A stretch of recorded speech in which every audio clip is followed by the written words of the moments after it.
TV24 বাংলার প্রাণের পুজো টানের পুজো 2025 নিবেদন করছে চরক স্কয়ার হসপিটাল, 55 তলা, বহরমপুর, মুর্শিদাবাদ।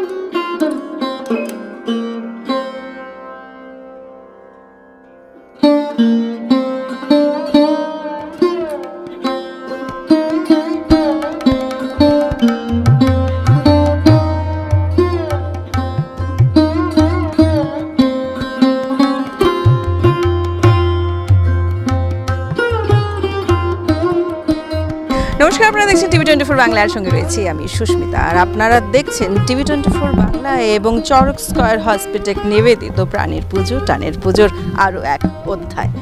হ্যাঁ, এই মুহূর্তে যেমন আমরা দাঁড়িয়ে রয়েছি মুর্শিদাবাদের পাঁচথুপিতে, আর পাঁচথুপিতে বিভিন্ন জায়গা ঘুরতে ঘুরতে আমাদের আজকের কিন্তু কাজ রয়েছে রাজবাড়িগুলির পুজোতে তাদের কি পরিকল্পনা। সেরকমই চলতে চলতে আমার পেছনে এই মুহূর্তে আপনারা কিন্তু দেখতেই পাচ্ছেন এমন একটি রাজবাড়ি যেটা প্রায় ভগ্নপ্রায় অবস্থা, কিন্তু এটার একটা বিশেষত্বও রয়েছে।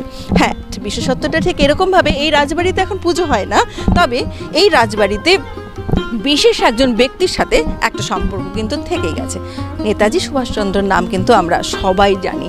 আর এই যে রাজবাড়িটা, এই রাজবাড়িতে নেতাজি সুভাষচন্দ্র বোস যখন পাহাড়ে তার পরবর্তী পরিকল্পনা করছিলেন যাবেন, কি করবেন না করবেন সেই বিষয়ে একটা বৈঠক তিনি কিন্তু তার সমস্ত সাথীদের নিয়ে করেছিলেন। তারপর থেকে কিন্তু এটা একটা ভীষণভাবে জনপ্রিয় জায়গা। আর পরবর্তীতে উনি এখান থেকে কলকাতায় গিয়েছিলেন তার পরবর্তী পরিকল্পনা অনুযায়ী কাজকর্ম করতে। কিন্তু নেতাজির এখানে আগমনী এটা একটা বড় পাওনা এই পাঁচথুপি গ্রামের মানুষদের কাছ থেকে।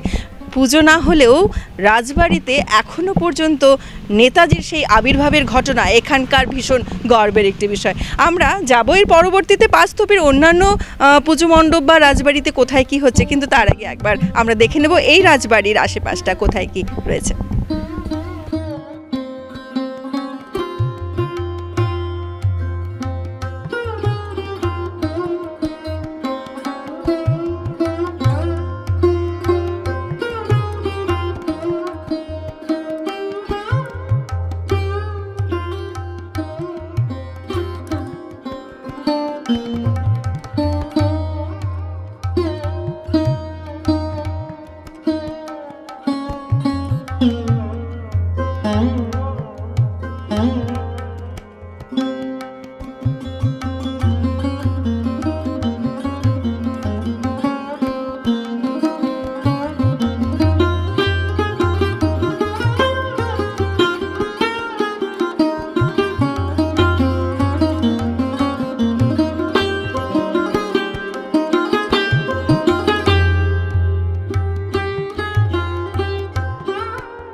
TV24 বাংলার প্রাণের পুজো টানের পুজো 2025 নিবেদন করছে চরক স্কয়ার হসপিটাল, 55 তলা, বহরমপুর, মুর্শিদাবাদ।